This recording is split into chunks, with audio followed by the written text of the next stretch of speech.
Yo, what's up, my beautiful people? And thank you for tuning in to another Sistas review, season 2, episode 8, entitled Moving On. And for those who are here to only specifically listen to the House of Payne review, make sure you click the description so you can see exactly where that part of the review begins. So if this is your first time viewing my page, welcome. And for those who are, I call y'all family members. Thank you guys for always returning and being a great support. So, y'all know how I do. Make sure you like, share, and subscribe. And I'm about to get right into it. Now, Sistas opened up with Danny, James, and Preston. So basically, we already see that James come out, flapping, and he just flapping everywhere. The brother's blessed, exceedingly blessed. And Preston is kind of looking there like, wow. Wow. So he was just basically telling Danny he really didn't care what she had to say. He excused himself out. Now, all of a sudden, Danny has an attitude with James as if it's his fault that she got caught up in her game. No, baby, it's not his fault or Preston's fault. It's yours. So she was basically telling him he needed to get out, put your clothes on. Matter of fact, you ain't even got to put your clothes on. Just get up out of here. And so he was like, where am I supposed to go?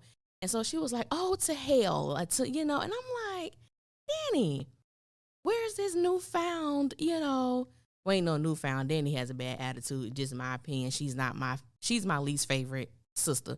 But anyway, and Andy is a darn close second.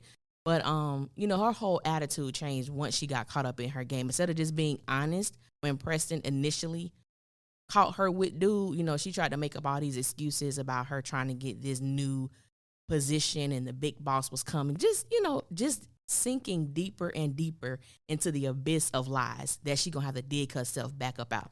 So as James is walking out, Zach is coming in. And I'm like, y'all don't, and I believe Zach has his key. That's how he was able to get in. And I'm like, y'all just don't respect people's privacy, property, nothing.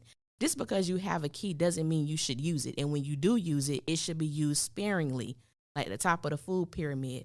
Sparingly, but they don't care. They just be, walking into each other's homes, using keys and everything.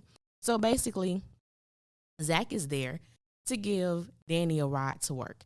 And initially she was like, no, Zach, you need to get out. Then she remembered she didn't have any gas in her car. So she indeed needed the ride. Now, I hate, and I do understand, this is written, it's a script, but I do hate the way that Danny is written. As far as her never having money, her being the mooch friend, her being the one who never has, which is incredibly interesting because it's not like Danny has a horrible apartment. It looks very comfortable. It may not be as big as the others, but it is what it is. Hair is always done. Nails are always done. There is just no reason why Danny should always not have any money. So anyway, the big thing was Danny went in the bathroom with 1B. She gets in Zach's ride.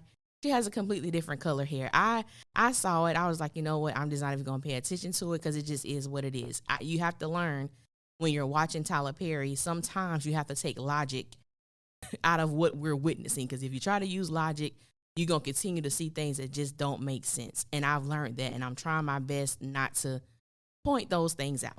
So as they are in the car, Danny is a little concerned because she doesn't understand how Zach has this car. She asks him, who does it belong to? He says that it's his. Now, we all know that the transportation belongs to the program that he's in, the real estate program. So, of course, it's Zach. So, he got to flex a little bit. And also, this is just my personal opinion, I feel it was some part of him because he knows that Danny can't hold water. Danny's going to tell the other girls about Zach and his ride. And I believe that he went there also with the intent or for the purpose for Danny to tell Karen, Zach got a car now. He doing something. I personally believe that. I don't think it was just all about giving her a ride. Anyway, as they're riding, Fatima calls. And Fatima was like, I had a good time last night. And Zach says, so did I, whatever. And so Danny is like, who is that? So Zach immediately ends the call. She was like, who is Fatima? I hollered. I said, Lord, the girl name is Fatima. But that was funny. That Fatima. And it was the way she said it. And so he called her back And he was like, no, that was just my friend, my coworker, and she's trying to make you jealous. And Fatima was like, well, it's going to take a lot more than that. I'm a secure woman. I said, all right, Fatima, I like that. I like that. So Zach, he's coming off very happy, very just having this new lease on life kind of situation. And I just have mixed feelings about the whole Zach and Fatima thing, but we'll get to that. I'll talk about that a little later. I'm not too big on Danny and Zach scenes. I'm not a big fan because they are a team too much. And those scenes are like 4 minutes longer than they need to be. I'm just not a big fan of their scenes together.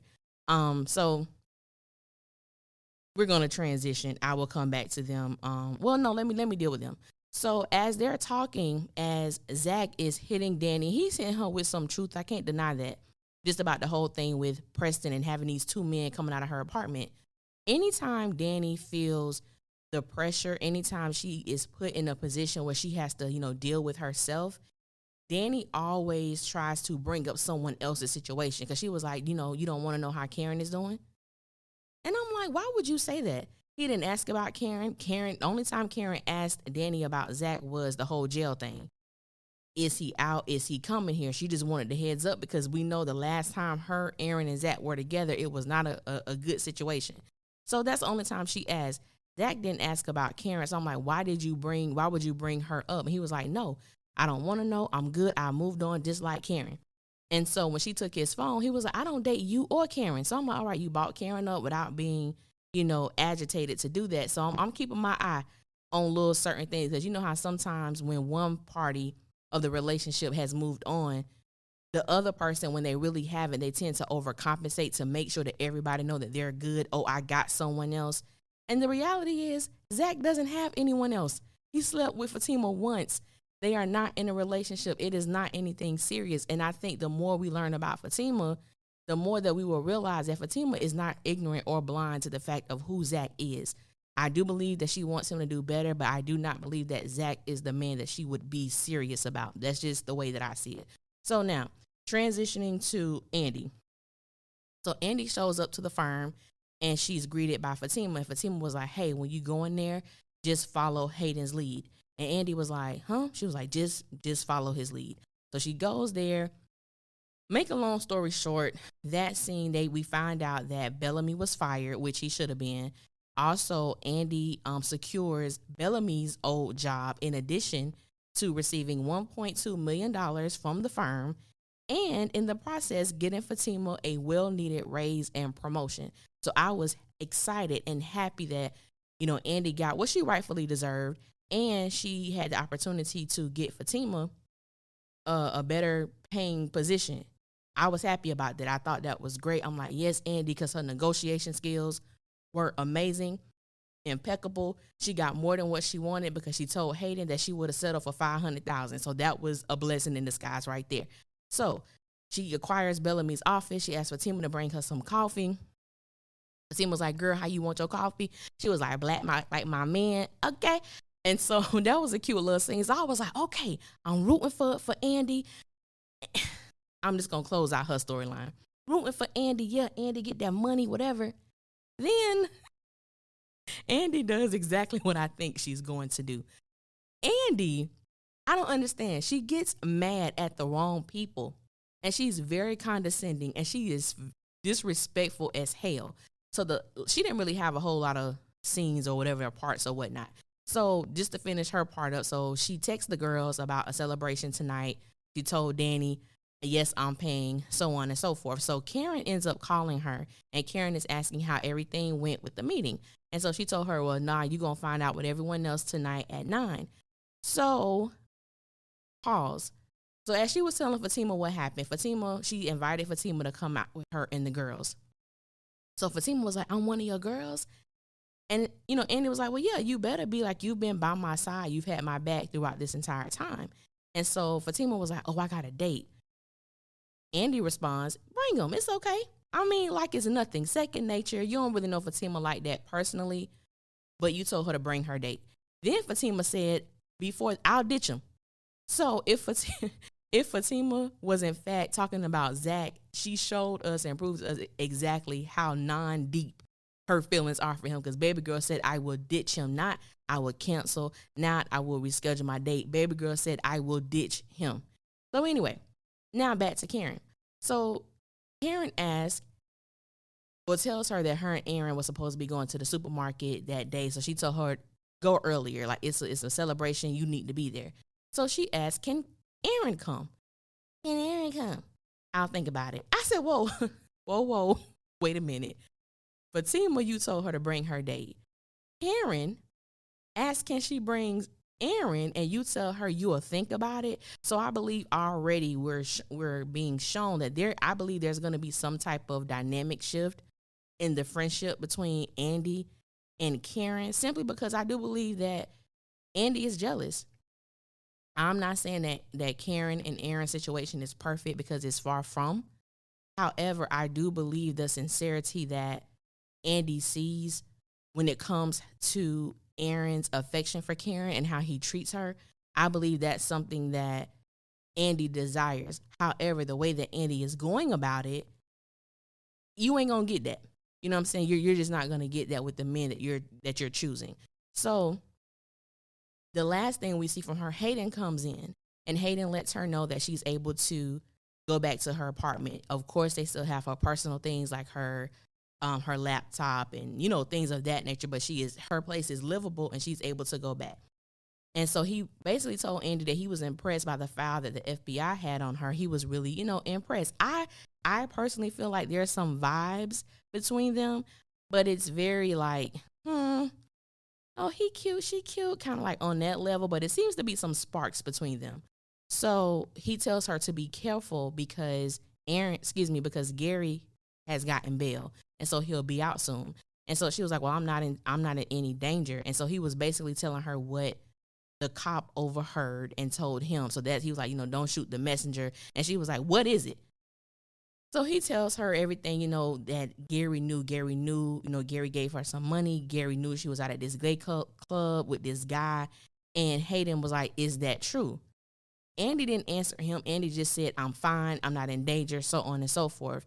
And so he was like, he said, I'm sorry, no, I was just asking questions. And she said, yes, like any good lawyer would. And he was like, no, like any friend would.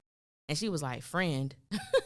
That's funny. I said, wow, Andy. Wow. And so he was like, you have a good night. And she was like, you too, or you do the same. Just very ignorant. Andy has such a nasty attitude. It's so, it's a big turnoff. It's a really big turnoff. And it's like in one moment, I know people were rooting for Andy because it seems like things were kind of falling back in place for her. Then before we could even finish the episode, we was like, look at this trick. Look, it was just like, Andy. Anyway, Andy gets on my nerves. She gets on my nerves every episode. she touches a nerve. But I'm not even surprised by her character because that's just what she does. In my last review, someone had asked me why I didn't go, was I shocked? Or why I didn't act surprised when she slept with Harris. And I'm like, why would we be surprised about Andy? Andy has shown who she is. She had a whole 9-month relationship with a married man who was still sleeping with his wife. Why would any of us be shocked by the fact that she slept with Paris? And probably don't even know the man's last name. It shouldn't be a shock to anybody. That's just my personal opinion. So now let's transition to Karen. So Karen comes into work. Karen finds out that she has a new client who was referred by one of her current clients. So as she is, asking her questions about is she allergic to anything, she notices the woman's ring, who we know her to be Rachel. Her name is Rachel. So Karen is cursing her behind off until Pam, nosy ass Pam, comes up to tell her that Rachel is the first lady of the church that she attends. And Karen was like, oh, damn. Shit, oh my God. And it was so funny because she really was not trying to curse, but I think it was just the overall shock and embarrassment that it made her do that. But that part was hilarious. And so Rachel kind of calms her nerves by saying, hey, I'm not one of those church people who don't know what's going on. It's okay. And then Karen was like, but I need to watch my mouth. I need to watch my mouth. I'm like, Lord, why they got this girl sounding so darn country? But anyway, I need to watch my mouth. And she was like, well, until then, you be you.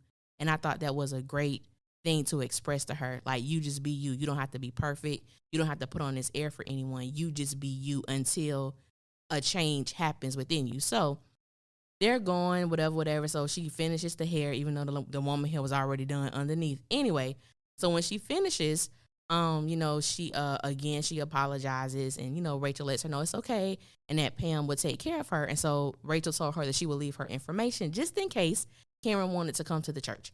So after Karen ends her phone call with Andy, she turns around to Pam, and she was like, I should kick your ass. What? She was like, why you didn't tell me she was the first lady of the church? And she was like, well, you dating a preacher. She was like, but he don't have a church. Her husband got a church. And so she was like, oh, Rachel, cool, it's fine. But she was like, still, like, that was embarrassing as hell to do that. So she was basically, Karen was stating her opinion. She just felt how, she was like, you saw her purse, you saw her shoes, you saw that rock. How is she getting this money? So Karen's perspective is she's getting this money by ripping off poor black people. That's Karen's perspective, how she looks at these black mega churches, which a lot of people do feel that way. They feel like these people are taking advantage of, this impoverished, like this demographic is being taken advantage of by these people. And so, which I thought was a real great thing for Tyler to put in there, because a lot of people do feel that way. And so Rachel comes back because she forgets her phone. Karen gives her the phone. Rachel walks out. She was like, "Ooh, you think she heard me?" And Pam was like, "Everybody up in here heard you." And Pam was like, "Ooh, she coming back." And Karen was like, "Oh my God, she about to read me to hell." So Rachel comes back and asks Karen, could they talk outside? And, Karen went outside, and she asked Karen to just freely speak. How does she feel? And she was like, I don't think it's right. What's going on? And so, she asked her, well, do you mind if I ask, how do you make your living? And so Rachel told her that she was once a trader on Wall Street. Her husband was an ex-professional baseball player. They saved, they invested, and they don't take any money from the church. The money that they get from the congregation is how they pay their staff. And so she invited Karen to come out to see for herself how they do, they're doing God's work. And I think that a lot of people were stating that they feel Rachel, has all this information on Aaron, or somehow knows Aaron, is going to spill the tea to Karen about Aaron and reveal all his secrets, which for me, it's a complete contrary. I don't believe that Rachel's character was introduced and it doesn't have anything to do with Aaron. But I believe it has everything to do with Karen, because whether people admit it or not, there is a change happening within Karen. I can't say 100% that it's a spiritual change or a spiritual awakening, but there is something shifting in her. There is something happening within her, which I do believe is going to cause some strife and some dissension with her and Andy. I do feel that way. Not saying she is being primed to be the first lady, but it does make sense sometimes as to why she may feel she can't go all the way with Aaron, and why she can't really emotionally 100% be emotionally available to him. Maybe there are some things that's holding her back, how she views certain people. And I know that Karen isn't the most religious person. However, if you go back and look at old episodes, she talks about her grandmother. And I know her grandmother had a great influence in her life, and her grandmother was a religious woman. So maybe we will be able to dive more into that, and just find out, more things about Karen when it comes to church and her relationship with God and things like that. I think I'm really interested in seeing that, that spark with her and Rachel. And I feel like Rachel may be a vital component to helping Karen kind of navigate in this new space that she may be heading toward. So that's how I feel about that. I don't think Rachel has anything to do with Aaron's character at all. So Sabrina and Maurice. So Aaron and Calvin were not in this episode. So Sabrina and Maurice, so they're at work, and Sabrina asked Maurice if he had ever seen Calvin do anything more than drink. And then she confided. Now, Maurice is messy as hell, and Maurice can't hold water. We've already learned this. Anyway, Sabrina confides in him that James told Danny that he saw Calvin doing meth in the bathroom the night that they were at the club. And so Maurice basically said he did not believe that about Calvin, Then he was like, oh, no, he might be on that stuff, girl, because he told me that he spent all his money, with his dad's bills, but it could be that because basically, he asked to move in with me, which he wasn't supposed to tell Sabrina that. That was between him and Calvin because Calvin didn't want Sabrina to know that he was having financial issues, period. He stated that, made that very clear, and here come Maurice spilling the beans of something he was not even supposed to be talking about. So, of course, Sabrina was taken aback about that because Calvin has money. Why is he having these issues right now? But like I said, he stated that he had to pay his father medical bills, and this is the result of that. I personally don't believe that Calvin is on meth.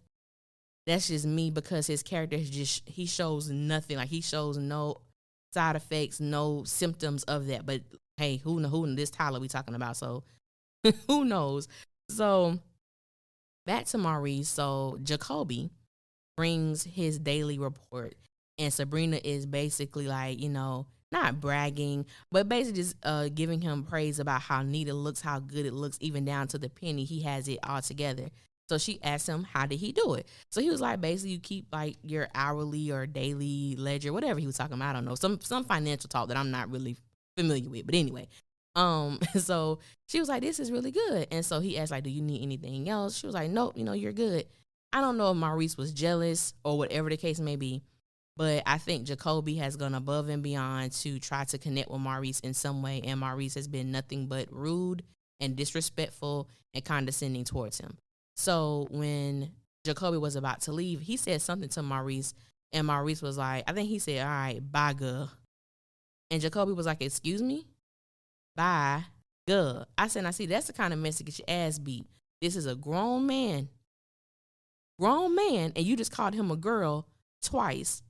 Now, somebody put hands on your behind, it'll be another problem, but Maurice got a flip mouth. And I was like, all right, you keep playing. We don't know much about Jacoby. He said he didn't trust Jacoby for whatever his reasoning is. He believed Jacoby is trying to take his job, which that storyline confuses the hell out of me because I'm like, aren't there more than one teller when you walk in the bank? So what is the problem? How is he going to take your job? That just confused me. Hell, we don't even see nobody up in there anyway. As far as we only see really Sabrina and Maurice who works. We just saw that. I don't even remember seeing the girl who was on there Wednesday night. I'm like, who the hell is she? They got a new chick. But it's like, he's trying to take your job. I don't understand it. And then they had a woman who showed up trying to get into the bank after they were closed.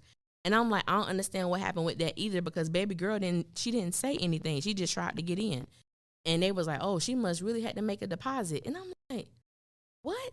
But she didn't say nothing. She tried to get in. She flipped Sabrina off. So I'm like, I don't understand. I don't get it. So Sabrina was kind of nervous to leave Maurice at the bank by himself because, of course, she has, reminiscing about when Maurice was attacked. And I can understand that. He was like, oh, I'm good. I wish he would. I was in a dress and heels when he caught me that time. This time, if something were to happen, I will be prepared. And I'm just like, okay, Maurice, there's still no. I'm like, where's security? Tyler, I'm sorry. You could at least given them a security guard or something. Now, you know what I'm saying? But anyway, like I said, you can't put logic a lot of times when you're watching these shows. So let's transition to Danny and Zach. Like I said, I'm not a big fan of Danny and Zach scenes. So a lot of times they don't stick in my head. So Danny is making a call to Preston because, of course, he's not answering his phone again. And Zach brings her lunch. And basically, he was asking her what happened. And so Danny, tells him, what happened. He was like, nope, I don't want to hear this. She was like, nah, you in it now. And so what he did was he did give her great advice. You chose to date a white boy. So you can't be mad every time he do something that a white boy do. I do understand Danny's perspective as well. She was like, so because he's white, that gives him a license to be ignorant. I'm supposed to teach him all of these things. And it's like, no, there are just certain things, you're not supposed to, you don't have to teach him. You may have to, hey, this is why this affects me. You may have to because y'all come from different cultures. And that's what happens when you date men who don't have the same vantage point as you when it comes to race, ethnicity, culture. You may have to go above and beyond as him, you as well. Because you called his parents, you're like your racist Ma and Pa. That probably offended him as well. So you both have things to learn. So Danny was like, she was going to talk to her girls about it or whatever. Zach says, well, ain't no purpose in you talking to them because they just going to like basically stroke your ego and they are not going to call you out for what you do. And so a lot of people agree with him, and I thought it was legit what he was saying. I just don't believe it applies to how the girls would talk to Danny. I think we have seen that Danny can dish a lot of stuff out, but Danny can't accept it. When they hit her with the truth, Danny takes it as, you're talking about me, you're downing me. And it's like, no, this is just what it is, because Danny has no problem doing that to them. And I see fans take sides too, because it's like when Danny does it, oh, she's keeping it real. Oh, people just don't like people who keep it real like that. But the moment it's reversed and they give her the real, if I was Danny, I wouldn't want them as friends. Listen to how they talk to her. I'm like, so it's the same thing. The truth is the truth. Danny just cannot accept it. So at that point, Danny was kind of telling him to go, which I thought was interesting that Zach said that, because it made me think about the episode where Zach asked Andy what she thought of him. And Andy read him like a book. Andy told not one lie. She told Zach exactly how it was, and I agree with everything that she said. Then when Andy gets out of the car and Karen returns, he was like, she had a lot to say for a woman, who's sleeping with a married man. That had nothing to do with it. You asked her what she thought of you, and she told you. And because you didn't want to accept the truth about yourself, which I believe he still doesn't, you don't want to accept the truth about yourself, you just totally dismissed it because she's doing something that, people frown upon or people shouldn't be doing in the first place. So I'm like, you and Danny and Zach are almost kind of like the same character, just in different sexes. One is a woman, one is a man. But I'm like, they are literally almost the same type of character in a sense when you really look at it and dissect it. So to end the episode, after Andy showed her ass to Hayden, after he did all this stuff for her, she basically told him he wasn't a friend to her. First of all, it's nighttime and you going into a garage. As women, we should always have our keys out. She's digging in her keys, so her face is down. You can't see what's before you, behind you, on the side of you. And up pops Gary. I need to talk to you. Andy, get in the car. Get in the car. And the episode goes off. I said, you know what? I ain't got time for Gary. I do not have time for Gary. And it's time for Tyler to reveal what the hell happened in college to this guy who was abusive to Andy, and what the hell did these girls do to him? Because they keep referring to that and we don't know much about it. So I'm like, okay, it's time for the truth to be revealed, because Andy tends to attract and get involved with abusive men. And sometimes women don't even know, what are you doing that you're drawn? What is it that keeps you drawn to these types of men? Because to me, Gary showed his nature long before Jasmine told Andy what was going on or who he was, how he would try to isolate you, how he would try to get you by yourself, that he's the only one that you're going to be dependent on. He was dropping these little things long before Jasmine revealed her truth to Andy about Gary. That's just me. I'm like, it's just very interesting. This wasn't one of my favorite episodes. It wasn't a bad episode, but it wasn't one of my favorite episodes. Like I said, I just think Danny and Zach's scenes are way too long. They just don't need to be, because they're both comedic characters, and sometimes having them together for too long, it takes away from the show. It doesn't add to it because they just go overboard. But yeah, so we saw the preview. You didn't see the preview. It looks like Andy gets away from Gary. She calls Karen. Karen is asking, is he following you? So I don't even know if this celebration dinner is going to happen. We see that Hayden shows up to Fatima's house. We know that they had a past. Not really sure where they stand with each other right now. Aaron and Karen, she was basically saying like no first lady had ever been in her shop before. And Aaron was like, oh, so it made you think of me? And she was like, yeah, it did. And so we just kind of see what's going to happen with that. I don't remember anything else that happened on the preview. But like I said, this wasn't one of my favorite shows. But it was good for what it was. I think what needed to be said was said as far as Karen and whatever's going to happen with this change in her life. I just want Sabrina to act like a damn adult. because in another preview it showed that she asked Maurice to give Calvin a drug test. Like, are you serious right now?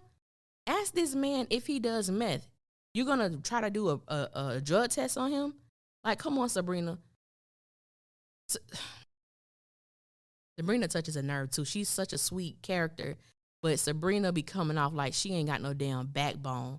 Ask the man the question, Sabrina. Then Danny gets home. Who does she see by her door? Oh my God, it's Preston. Of course. You don't answer the phone. You don't text me back, but you pop up at my house. I don't like that.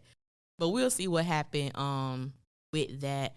So I'm not gonna end it, but that's all for Sistas. So I'm gonna transition to House of Payne. I'm gonna tell y'all the truth. House of Payne is a pain in the ass to watch. It is hard to, and that's one of the worst shows that Tyler has right now. I don't even understand it. I don't understand how it was even renewed for a second season. It is deplorable. The writing is detestable. They took 3 weeks to deal with this storyline of Curtis and Ella being high, her eating weed mints, him smoking a vape pen. It was ridiculous. There is not even much to say. That's why I will not do I'm not going to do separate videos for Sistas and House of Payne, because it doesn't even make sense for me to go through the process of editing and uploading, and the show is not even worth that. And it is a struggle. I said I was going to finish this season and then I was going to stop, because there's really no content to even talk about. There's really nothing to say. They find out that Ella was high. CJ spent the whole episode, what's going on Ella? What's wrong with you? Y'all can't tell she high right now? I mean, the whole episode, I think CJ probably asked what's going on about 12 times within a 30-minute frame. No, bro, what's going on with you that you can't recognize what happened? Caleb is a drug dealer. He know what someone high looks like, and you mean to tell me he can't point out that this woman is high out her ass? Can't nobody tell that. Okay. It was just, nothing happened. Nothing happened. I don't even have the creative space in my mind to even dissect these episodes, because they're just that bad. They are really just that bad. I don't understand it. And, people say a lot of things. I try not to be critical, but I'm just one of those people that I have such a high regard for Tyler when it comes to his writing, when it comes to his shows, when it comes to what he has done for Black culture in TV, movies, and entertainment as a whole. This man has his own studio. That is unheard of. So I really revere him in that way, and to see that this is what you're serving your fans now. This is what you're giving your fans to feast on every Wednesday. It's disgusting. And it's downright, I don't even know what to say about it. This episode was just, you have Floyd, CJ, Caleb. They're all trying to figure out what's going on with Ella. She's just acting not herself. She's acting so incredibly weird. And they find out toward the end that she was, she ate the mints, and they did see lipstick on the vape pen, but she didn't smoke it. She went to smell it, and it brushed across her lips, and that's how her lipstick got on that.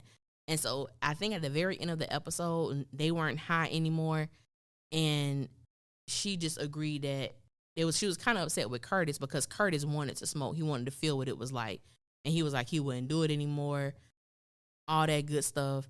She was like, she didn't even know it was weed in the mints and all of this stuff. I don't even understand what Tyler's purpose was for doing this. It just felt like it was I just want to know, when he sat down, what the hell was he thinking about?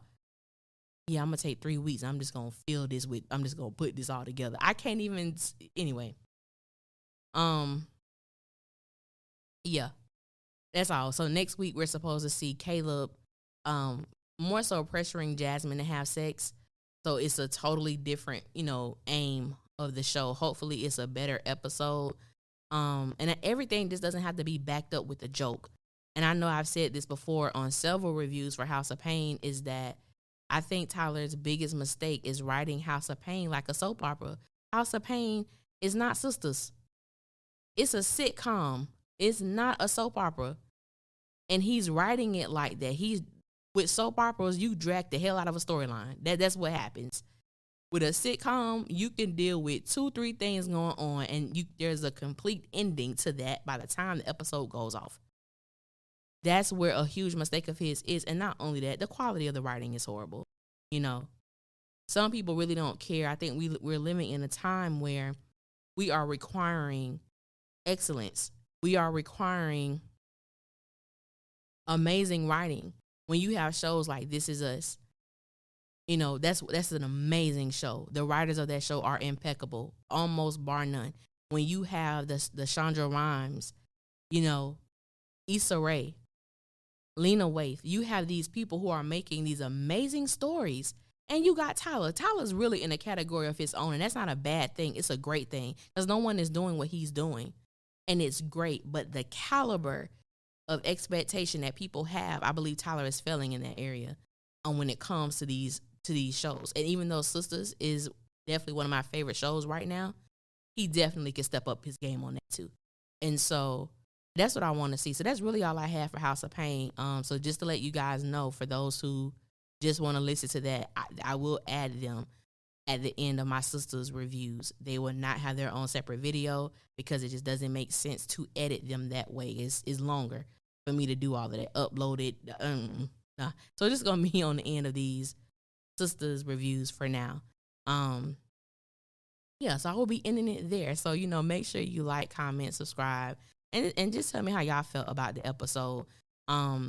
Fatima, Zach, and Karen is still such a highly requested. I did a video on that. I think I called it the Love Triangle. I think it has like 3,000 views. For those who really love that storyline, watch that video. It's a little different from the reviews. I get a little bit more detailed because I'm only focusing on those 3 characters. And so someone asked me to do one. I get a lot of requests. Someone asked me to do one with Zach and Fatima. Because when I did the Love Triangle, she wasn't a part of it at that moment. It was just Karen, Aaron, and Zach. But now people are asking me to do one with Karen, Aaron, Zach, and Fatima, and the differences in which I see. So I might upload a video for that. And any other thing y'all want me to talk about when it comes to these shows. But yeah. So I want to thank you guys for continuing to support, continuing to listen, the new people, the returning people. I appreciate it. I hope y'all had for those who celebrate, hope you're having an amazing holiday season. And I will holler at y'all later. Until next time, y'all be safe out there.